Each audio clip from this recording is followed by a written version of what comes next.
பொள்ளாச்சி அடுத்த ஆனைமலை குப்புச்சிபுதூர் விவசாயி தோட்டத்தில் போக்கு காட்டி வந்த சிறுத்தை வனத்துறை வைத்த கூண்டில் சிக்கியது. பொள்ளாச்சி அடுத்த ஆனைமலை குப்புச்சிபுதூர் மேட்டுப்பதி அருகே தனியார் தோட்டம் பகுதியில் சிறுத்தை நடமாட்டம் இருப்பதை சிசிடிவி மூலம் பார்த்த விவசாயி அதிர்ச்சி அடைந்து உடனடியாக வனத்துறையினருக்கு தகவல் கொடுத்தனர்.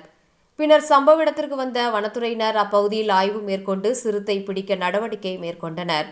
மேலும் 5 பேர் கொண்ட 2 குழுக்களாக பிரிந்து சிறுத்தை நடமாட்டத்தை கண்காணித்து சிறுத்தையை பிடிக்க நடமாட்ட பகுதியான மேட்டுப்பதி பகுதியில் 3 கூண்டில்கள் வைக்கப்பட்டிருந்த நிலையில் அம்மன் கோவில் தனியார் தோட்டத்தில் வைக்கப்பட்டிருந்த கூண்டில் சிறுத்தை சிக்கியது.